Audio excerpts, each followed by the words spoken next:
ಒಂದು ಟೈಮಲ್ಲಿ ಯಾವುದೇ ಕಾರಣಕ್ಕೂ ಈ ರೋಡ್ ಆಗಲ್ಲ ಅಂತ ಹೇಳ್ತಾ ಇದ್ರು. ಇಲ್ಲಿ ಅಂಗಡಿ ಇಟ್ಟಿದ್ದವರೆಲ್ಲ ಮೋಸ್ಟ್ ಪವರ್ಫುಲ್ ಪರ್ಸನ್ಸ್ಗಳಾಗಿದ್ರು. ತಾತ ಬೆಂಗಳೂರಿಗೆ ಹೆಂಗೆ ಹೋಗ್ಬೇಕು ಹೇಳಿದ್ನಲ್ಲ ನಿಮಗೆ, ರೈತರು ಹೋರಾಟ ನಡೀತಾ ಇದೆ ಅಂತ. ಪಾಪ ಇನ್ನೂ ಹೋರಾಟ ಮಾಡ್ತಾನೆ ಇದ್ದಾರೆ. ಎಷ್ಟು 106ನೇ ದಿನ. ಎಷ್ಟು ದಿನ ಆಯಿತು ಸರ್ ಹೋರಾಟ ಶುರು ಮಾಡಿ? ಟ್ರಾನ್ಸ್ಫರ್ ಕೆಲಸ ಮುಗೀತು. ಅಂದರೆ ಸಿಕ್ಕಾಬಿಟ್ಟೆ ಶೂಟ್ ಮಾಡಿಬಿಟ್ಟಿದ್ದೀನಲ್ಲ ಊರಿಂದ ಇಲ್ಲಿವರೆಗೂ, ಅದರದ್ದೇ ಇಷ್ಟೊತ್ತಾಯಿತು. ಮುಗಿಸ್ಕೊಂಡೆ. ಪಾಪ ಆ್ಯಕ್ಚುಲಿ ಇಲ್ಲಿ ಸ್ಟಾಪ್ ಮಾಡೋಂಗೆ ಇರಲಿಲ್ಲ, ಎಲ್ಲ ಸ್ಟ್ರಿಕ್ಟ್ ಮಾಡಿದ್ದಾರೆ ಅಂತಂದರೆ ಎಲ್ಲೂ ಯಾರು ಕೂತ್ಕೊಳ್ಳೋಂಗಿಲ್ಲ ಅಂತ.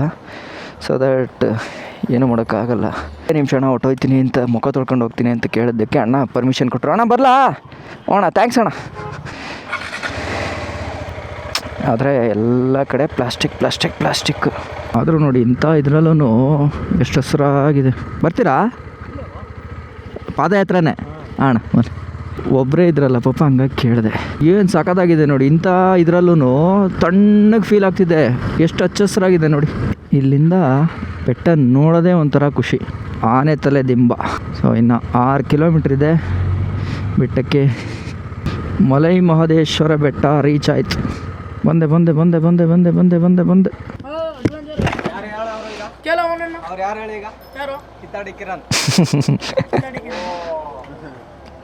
ಆರಾಮ? ಏನು ಸಮಾಚಾರ? ಎಷ್ಟು ಅತ್ತ ಮುಗಿಸ್ದೆ. ನೀವು ಆರಾಮ? ಇದೇ ಊರಾ ಬೆಟ್ಟ?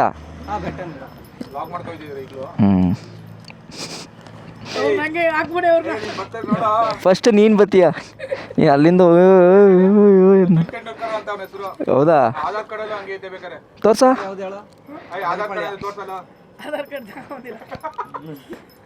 ಸಿಕ್ಕಾಪಟ್ಟೆ ಕನ್ಸ್ಟ್ರಕ್ಷನ್ ವರ್ಕ್ಗಳು ಬೇರೆ ನಡೀತಾ ಇದೆ. ಜನ ಏನಿಲ್ಲ, ನಾರ್ಮಲ್ ಜನ ಇದ್ದಾರೆ. ಓಕೆ, ಗಾಡಿ ಪಾರ್ಕ್ಗಾಗಿ ಒಂದಕ್ಕೆ ಪ್ರವೇಶ. ಗೇಟ್ ಓಪನ್ ಆಯ್ತಾ?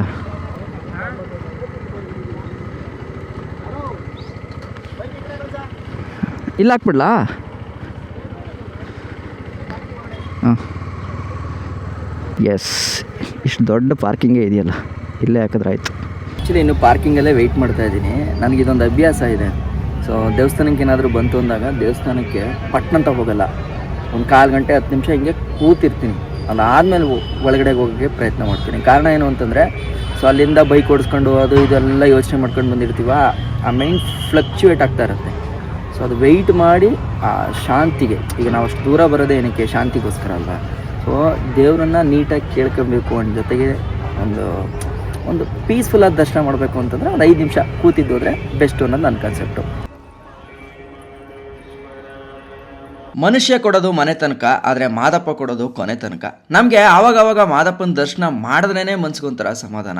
5 ತಿಂಗಳಿಂದ ಬಂದಿದ್ದಾಗ ಅಪ್ಪ ಚೀನಾಗೆ ಹೋಗೋಕ್ಕೆ ಒಂದೇ ಒಂದು ಶಕ್ತಿ ಕೊಡು ಅಂತ ಕೇಳಿದ್ದೆ.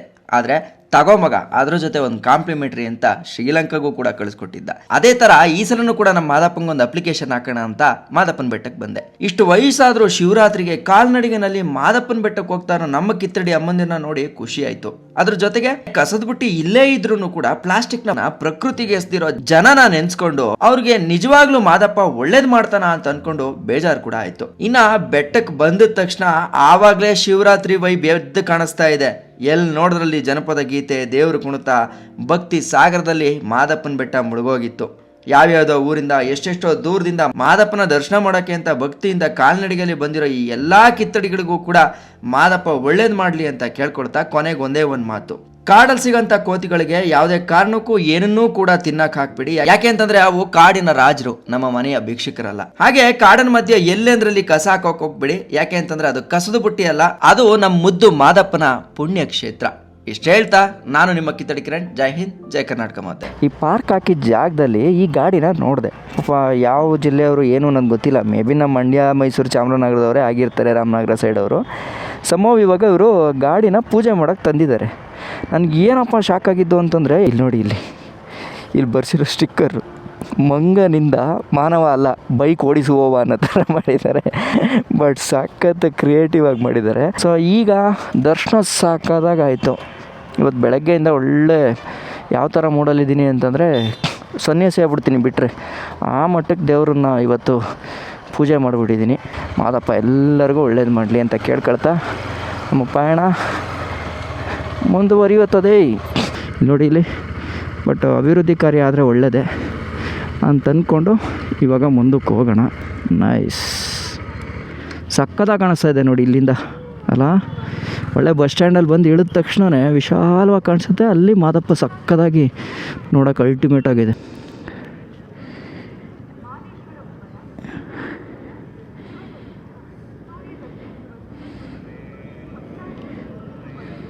ಮತ್ತು ಇನ್ನೊಂದೇನು ಅಂತಂದರೆ ನೋಡಿ, ಮಾದೇಶ್ವರನ ಬೆಟ್ಟದಲ್ಲಿ ಪ್ರೈವೇಟ್ ಬಸ್ಸು ಇದೆ, ಗೌರ್ನಮೆಂಟ್ ಬಸ್ಸು ಇದೆ, ಆಮೇಲೆ ಮಾದೇಶ್ವರನ ಬೆಟ್ಟದ್ದು ಮುಜರಾಯಿ ಇಲಾಖೆ ಬಸ್ಸೂ ಕೂಡ ಇದೆ. ಬಸ್ಗಳಿಗೆ ಮಾತ್ರ ಏನು ತೊಂದರೆ ಇಲ್ಲ, ಒಂದು ಬಿಟ್ಟರೆ ಒಂದು ಯಾವ್ದು ಬೇಕಾದ್ರೂ ಹಾಕೊಬೋದು. ಬಟ್ ಆದರೆ ಈಗ ಶಿವರಾತ್ರಿ ಟೈಮಿಗೆ ಬಂದ್ರೆ ಅಂತ ಊಷ್ಟ ಆಗ್ಬಿಡ್ತೀರ. ಅಷ್ಟು ಹೇಳ್ತಾ ನಮ್ಮ ಪಯಣ ಇವಾಗ ಎಲ್ಲಿಗೆ ಅಂತಂದರೆ ಸೀದಾ ಬೆಂಗಳೂರು. ಮಾತ್ರ ಇಲ್ಲಿ ವಾಪಸ್ ಇಳಿಬೇಕಾದ್ರೆ ತುಂಬ ಕೇರ್ಫುಲ್ಲಾಗಿ ಹೋಗಬೇಕು, ಎಸ್ಪೆಷಲಿ ಬೈಕರ್ಸು. ಸೊ ಅಡ್ಡದಿಡ್ಡಿ ನುಗ್ಗಿದ್ರೆ ಒಂದು ಚೂರು ಮಿಸ್ ಆದರೆ ಮುಗೀತು ಕತೆ. ಈಗ ನೀವೇ ನೋಡ್ತಾ ಇದ್ದೀರಾ ಪೇಪರು ನ್ಯೂಸಲ್ಲೆಲ್ಲ ಎಷ್ಟೊಂದು ಆಕ್ಸಿಡೆಂಟ್ಗಳಾಗ್ತಾಯಿದೆ ಅಂತ. ಸೊ ದೊಡ್ಡ ಗಾಡಿಗಳಿದ್ದಾಗ ಮೇ ಬಿ ಅದ್ರ ಅಕ್ಕಪಕ್ಕ ಹೋಗೋದೇ ಬೇಡ, ಒಂದು ಸ್ವಲ್ಪ ನಿಧಾನ ಆದರೂ ಪರವಾಗಿಲ್ಲ, ವೆಯ್ಟ್ ಮಾಡೇ ಹೋಗೋಣ ಅಲ್ವಾ. ಅದಕ್ಕೆ ಅಂತಲೇ ಕ್ರಿಯೇಟ್ ಮಾಡಿರೋದು ಅವೆಲ್ಲ ಹೆಲ್ಮೆಟು ಅದೆಲ್ಲ. ದಯವಿಟ್ಟು ಹೆಲ್ಮೆಟ್ ಅವೆಲ್ಲ ಹಾಕ್ಕೊಡಿ, ಏಕೆಂತಂದರೆ ಡೇಂಜರಸ್ ಇದೆ ಇದು ರೂಟು. ಹಾಗಾಗಿ ಆಮೇಲೆ ಗಾಬರಿ ಪಡಬೇಡಿ, ಅರ್ಜೆಂಟ್ ಬರಬೇಡಿ, ಪೀಸಾಗಿ ಆರಾಮಾಗಿ ಬನ್ನಿ. ಮಾದಪ್ಪ ಬರುತ್ತೋನೆ ಕೈಯಾರ ತಕದಿಮಿತ.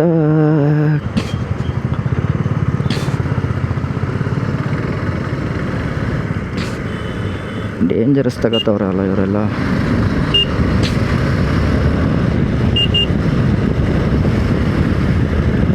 ಅಷ್ಟೇ, ಜಾಗ ನೋಡ್ಕೊಂಡು ಹೊಡಿಬೇಕು, ಅಲ್ಲಿವರೆಗೂ ಸಮಾಧಾನವಾಗಿ ಓಡಿಸ್ಕೊಂಬರ್ಬೇಕು. ಇಲ್ಲಿ ನೋಡಿ ಅಣ್ಣ ಕಲಿಸ್ಕೊಡ್ತಾ ಇದ್ದಾರೆ ಗಾಡಿ. ಇಲ್ಲ ಇಲ್ಲ ಇಲ್ಲ, ಮಗು ಅದು ಡೇಂಜರಸ್ಸೇ. ಮಕ್ಕಳನ್ನ ಹಿಂದ್ಗಡೆ ಕೂರಿಸ್ಕೋಬೇಕು, ಮುಂದೆ ಕೂರಿಸ್ಕೊಂಡ್ರೆ ತಪ್ಪು. ಅಂತೂ ಇಂತೂ ಮಾದಪ್ಪನ ದರ್ಶನ ಮುಗೀತು. Okay okay okay.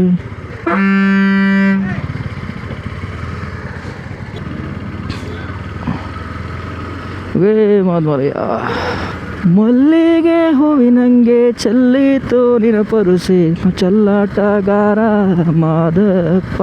ಅಯ್ಯೋ ಚೆಲ್ಲಾಟಗಾರ ಮಾದಪ್ಪ ನಿನ ಪರುಸಿ ಕಲ್ಲೆತ್ತಿ ಕಣಿವೆ ಘಮ್ಮೆಂದು ಸ್ವಾಮಿ, ಕಲ್ಲತ್ತಿ ಕಣಿವೆ ಘಮ್ಮೆಂದು. ಆ್ಯಕ್ಚುಲಿ ಚಿಕ್ಕವನಿದ್ದಾಗ ಮಾದೇಶ್ವರಂದು ಪದಗಳನ್ನು ಎಷ್ಟು ಹಾಡ್ತಾ ಇದ್ದೆ ಅಂತಂದರೆ ಲೆಕ್ಕ ಇಲ್ಲ, ಅಷ್ಟೊಂದು ಆಡ್ತಾ ಇದ್ದೆ. ಈವನ್ ಈಗಲೂ ಅಷ್ಟೇ, ಏನಿಲ್ಲ, ಒಂದು 10 ದಿನ ಕೂತ್ಕೊಂಡು ಎಲ್ಲನೂ ಒಂದು ಸಲ ಓದ್ಬಿಟ್ರೆ ಪರ್ಫೆಕ್ಟಾಗಿ ಆಡ್ತೀನಿ. ಸ್ಕೂಲಲ್ಲಿದ್ದಾಗ ನಾನು ಒಳ್ಳೆ ಸಿಂಗರ್, ಭಾವಗೀತೆ, ಶಾಸ್ತ್ರೀಯ ಸಂಗೀತದ್ದು ಇವೆಲ್ಲ ಹೋದರೆ ಸಾಕು ಪಟ್ಟಂತ ಪ್ರೈಸ್ ಎತ್ತಾಕೊಂಬಂದ್ಬಿಡ್ತಾ ಇದ್ದೆ. ಅಟ್ಲೀಸ್ಟ್ ಒಂದು ಡಿಸ್ಟ್ರಿಕ್ಟ್ ಲೆವೆಲ್ವರೆಗೂ ಹೋಗ್ತಾ ಇದ್ದೆ. ಆಮೇಲೆ ಹೋಗೋಕ್ಕಾಗ್ತಿರಲಿಲ್ಲ ಪ್ರತಿಭಾ ಕಾರಂಜಿನಲ್ಲಿ. ನೋಡಿ ಮುಂದೆ ಹೋಯ್ತಾ ಇರೋದು ಉದಯರಂಗ ಬಸ್ಸು. ಉದಯರಂಗ ಬಸ್ಸು ಅಂತಂದರೆ ಒಂದು ಟೈಮಲ್ಲಿ ಅದಕ್ಕಿದ್ದ ಲೆಗಸಿನೇ ಬೇರೆ. ಮಾದೇಶ್ವರನ ಬೆಟ್ಟ, ಕೊಳ್ಳೇಗಾಲ, ಬೆಂಗಳೂರು ಏನಾದರೂ ಹೋಗಬೇಕು ಅಂತಂದರೆ ಉದಯರಂಗ. ಈಗ ಹೆಂಗೆ ಈ ಕಡೆ ಸೈಡೆಲ್ಲ ಪಂಚಲಿಂಗೇಶ್ವರ ಇದೆಯೋ ಮಂಡ್ಯ ಸೈಡು, ಆ ಥರ ಇದು ಇದರ ಒಂದು ಗಮ್ಮತ್ತೇ ಬೇರೆ ಬಿಡಿ ಮಾತ್ರ. ನೋಡಿ ಹಂಗೂ ಉದಯರಂಗ ತಾನಾಗಿ ತಾನು ಸ್ಟಾಪ್ ಮಾಡಿದಾಗಷ್ಟೇ ನಾನು ಅದನ್ನು ಬೀಟ್ ಮಾಡ್ಕೊಂಡು ಮುಂದಕ್ಕೆ ಹೋಗೋಕ್ಕಾಗ್ತಾ ಇರೋದು. ಒಡ್ಕೇಳಕ್ಕೆ ಬಂದು ರೀಚ್ ಆಯಿತು. ಸೊ ಒಡ್ಕೇಳದಿಂದ ಇನ್ನು ಸುಮಾರು ಕಿಲೋಮೀಟ್ರ್ ಇದೆ. ನಾನು ಇವತ್ತು ಹೋಗೋಷ್ಟೊಳಗಡೆ ಆಗುತ್ತೇನೋ ನೈಟು. ನಾನು ಹೇಳಿದ್ನಲ್ಲ ನಿಮಗೆ ರೈತರು ಹೋರಾಟ ನಡೀತಾ ಇದೆ ಅಂತ. ಸೊ ಅದು ನಡೆದಿದ್ದು ಇಲ್ಲೇ, ನೋಡೋಣ. ಎಸ್, ಇಲ್ಲೇ ಪಾಪ ಇನ್ನೂ ಹೋರಾಟ ಮಾಡ್ತಾನೇ ಇದ್ದಾರೆ.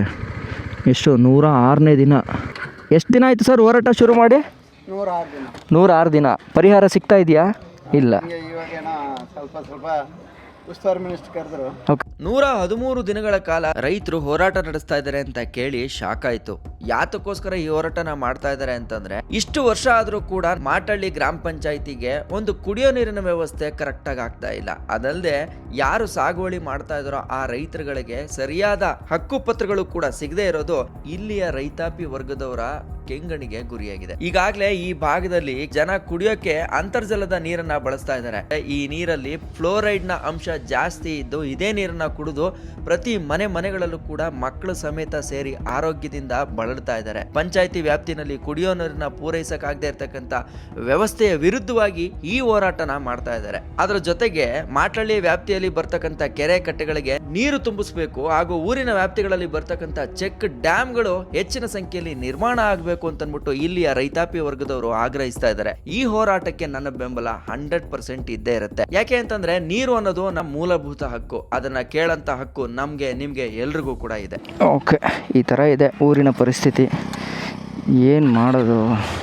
ಅದೇ ನಾನು ಹೇಳಿದ್ನಲ್ಲ, ನಮ್ಮ ಈ ಹಳೆ ಜನ್ರೇಷನ್ ಇದ್ರು ಗೊತ್ತಾ, ಬಿಡಿ ಪಾಪ ಅವ್ರಿಗೆ ಅಷ್ಟು ಅರಿವು ಕೂಡ ಇರಲಿಲ್ಲ, ಕಾನೂನು ಅರಿವು ಹಿಂಗೆಲ್ಲ ಕೇಳಬೇಕು ಮಾಡಬೇಕು ಅಂತ. ಆದರೆ ಓಟ್ ಮಾರಬಾರ್ದು ಅನ್ನೋದು ಯಾರಿಗಾದರೂ ಗೊತ್ತಾಗಿರುತ್ತೆ ತಾನೆ. ಅಂದರೆ ದುಡ್ಡು ಕೊಟ್ಟು ಅಥವಾ ಎಣ್ಣೆ ಇಸ್ಕೊಂಡು, ನಮ್ಮ ಕಡೆ ಎಲ್ಲ ನೀವು ಲಿಟ್ರಲಿ ನಂಬ್ತಿರೋ ಇಲ್ವೋ ಗೊತ್ತಿಲ್ಲ, ಸಿಕ್ಕಾಪಟ್ಟೆ ಡ್ರಿಂಕ್ಸು ಅಂತಂದರೆ ಹೆಂಗೆ ಗೊತ್ತಾ, ಬೆಳಗ್ಗೆ ಹೋದರೆ ಸಾಯಂಕಾಲದವರೆಗೂ ಕುಡಿತಾರೆ. ಕುಡಿದು ಕೊರಳು ಗಿರಳು ಎಲ್ಲ ಸುಟ್ಟು ಹೋಗುತ್ತೆ, ಕರಳೆಲ್ಲ ಸುಟ್ಟು ಭಸ್ಮ ಆಗೋಗುತ್ತೆ. ಏನು ಮಾಡೋಣ ಹೇಳಂಗಿಲ್ಲ ಬಿಡೋಂಗಿಲ್ಲ, ಆ ಥರ ಆಗ್ಬಿಟ್ಟಿದೆ ಈಗ ಕತೆ. ಸೊ ಇಲ್ಲಿ ನಮ್ಮ ಮಸೀದಿ ಇದೆ ನೋಡಿ, ಸುಮಾರು ವರ್ಷದಿಂದನೂ ನೋಡ್ಕೊಂಬರ್ತಾಯಿದ್ದೀವಿ ನಾವು. ಬಸ್ಸಲ್ಲೆಲ್ಲ ಹೋಗ್ಬೇಕಾದ್ರೆ ನೋಡ್ತಾನೆ ಇದ್ವಿ. ಬಟ್ ಎಲ್ಲ ಒಳಗಡೆ ಎಲ್ಲ ಹುಲ್ಲು ಬೆಳ್ಕೊಂಬಿಟ್ಟೈತೆ. ಮೊದಲು ಚೆನ್ನಾಗಿತ್ತಪ್ಪ. ಟೈಮ್ ಎಕ್ಸಾಕ್ಟಾಗಿ 3:15 ಆಗಿದೆ. ಇವಾಗ ಕೌದಳ್ಳಿನಲ್ಲಿದ್ದೀನಿ. ಇನ್ನು ಹನೂರಿಗೆ 17 ಕಿಲೋಮೀಟ್ರ್ ಇಲ್ಲಿಂದ. ಇಲ್ಲೇ ಒಂಥರ ಜಗತ್ತು. ನೀವು ನೋಡಿ, ಆ ಮೂರ್ಗೊಂದು ರೌಂಡ್ ಹೋಗಿದ್ದು ಬಂದರೆ ಸಾಕು. ಡಿಫ್ರೆಂಟಾಗಿ ನೋಡ್ಬೋದು ಎಲ್ಲ ಒಂದು ಕಡೆಯಿಂದ. ಮಸೀದಿ ನೋಡಿ ಚೆನ್ನಾಗೈತೆ.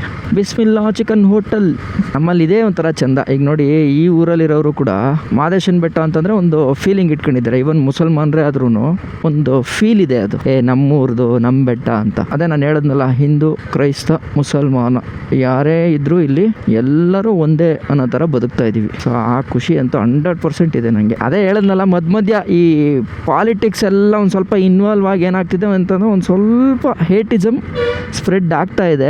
ಬಟ್ ಓಕೆ, ಪರವಾಗಿಲ್ಲ. ಬೇರೆ ಕಡೆಗಳ ಕಂಪೇರ್ ಮಾಡ್ಕೊಂಡ್ರೆ ನಮ್ಮಲ್ಲಿ ಒಂದು ಸ್ವಲ್ಪ ನಾಟ್ ಬ್ಯಾಡ್ ಅಂತಾರಲ್ಲ, ಆ ಥರ. ಸೊ ಬನ್ನಿ ಒಂದು ಒಳ್ಳೆ ಗಂಜಿ ಕುಡ್ಕೊಂಡು ಹೋಗೋಣ. ರಾಗಿ ಗಂಜಿ ಮಾಡಿರ್ತಾರೆ, ಪಟ್ ಅಂತ ಹಾಕೊಂಡು ಹೋಗೋಣ. ಅಣ್ಣ ಏನೈತೆ? ಸಜ್ಜಿಗೆ ಅಂಬ್ಲಿನಾ? ಒಂದು ಸಜ್ಜಿಗೆ ಅಂಬ್ಲಿ ಕೊಡಿ. ಹಾಂ ಕೊಡಿ. ಯಾರೇ ಪಾಠ ಸಾಕಮ್ಮ, ನೀ ಸಿಂಗಿಲ ಬರದಾ ಅವಳನ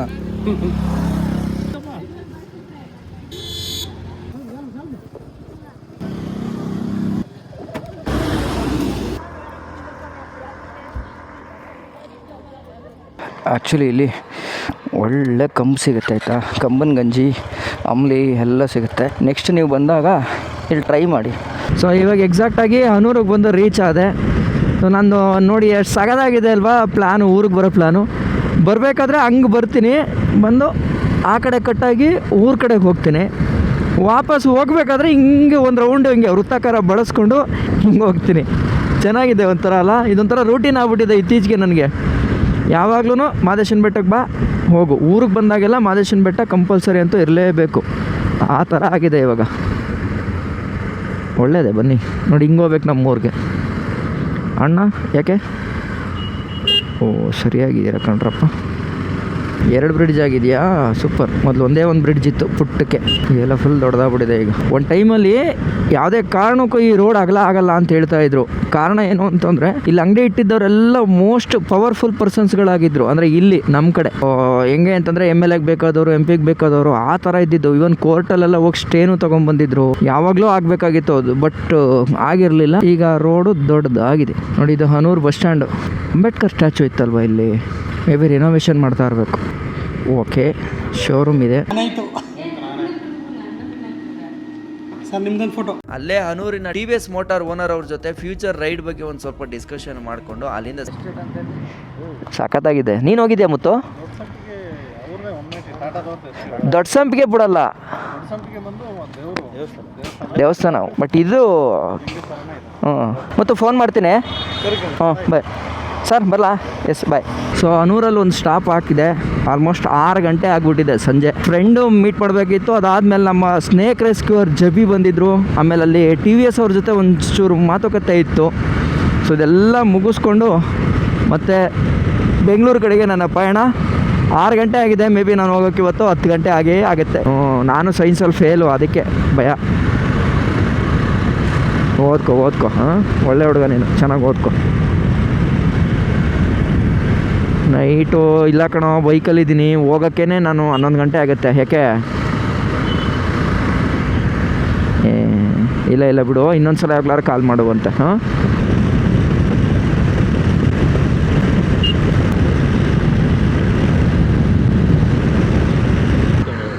ಯಾವುದು? ಹ್ಞೂ, ಹೆಲ್ಮೆಟ್ ಒಳಗಡೆ ಇಲ್ಲಪ್ಪ. ಇಂಟ್ರಕಾಮು ನಾವೆಲ್ಲ ಗೊತ್ತಲ್ಲ, ಶಿಸ್ತು. ಹಾಂ, ಈ ಇಂಟ್ರಕಾಮಾ ಇದು ಹೊಸದು. ಬಂದೆ, ಯಾವ ಕಡೆ ಬಂದೆ ಅಂತಲೇ ಗೊತ್ತಾಯ್ತಾ ಇಲ್ಲ ನಿಶಾಂತ್ ಬ್ರೋ. ಬೆಂಗಳೂರೇ, ನಮ್ಮೂರ್ಗೆ ಹೋಯ್ತಾ ಇದ್ದೀನಿ. ಈಗ ಬೆಂಗಳೂರು ಬಾಯ್ ಆಗ್ಬಿಟ್ಟಿದ್ದೀವಿ ನಾವು. ಬದುಕು ಕಟ್ಟಿ ಕೊಡೋ ಊರಲ್ವೇ ತಾತ. ಬೆಂಗಳೂರಿಗೆ ಹೆಂಗೆ ಹೋಗ್ಬೇಕು? ಬೆಂಗಳೂರಿಗೆ ಈ ರೋಡ್ ಹೋಗ್ಲಾ, ಇದ್ರಲ್ಲಿ ಹೋಗ್ಲಾ? ಅದು ಊರೊಳಗಡೆ ಹೋಯ್ತದೆ. ಹಾಂ ಸರಿ ಅಣ್ಣ, ಥ್ಯಾಂಕ್ ಯು ಬ್ರೋ. ಬರೋದಾ? ಬಾಯ್, ಸಿಗೋಣ. ಇನ್ನೊಂದು ಸಲ ಬರ್ತೀನಿ. ಓಕೆ. ಸೊ ಇವಾಗ ಕಾಫಿನ ಕುಡ್ಕೊಂಡು ಇಲ್ಲಿಂದ ಹೊರಡ್ತಾ ಇದ್ದೀನಿ. ಸೊ ಟೈಮ್ ಎಕ್ಸಾಕ್ಟಾಗಿ 9 ಗಂಟೆ 1 ನಿಮಿಷ ಆಗಿದೆ. ಸೊ ಇಲ್ಲೇ 5 ನಿಮಿಷ ರೆಸ್ಟ್ ತಗೊಂಡು ಅಲ್ಲಿಂದ ಸೀದಾ ನಾನು ಬಂದಿದ್ದೆ ಬೆಂಗಳೂರಿಗೆ ಬಂದು ಈ ರೈಡನ್ನು ಕಂಪ್ಲೀಟಾಗಿ ಎಂಡ್ ಮಾಡಿದೆ. ನಾನು ನಿಮ್ಮ ಕಿತ್ತಡಿಕೆ. ಜೈ ಹಿಂದ್, ಜೈ ಕರ್ನಾಟಕ ಮಾತೆ.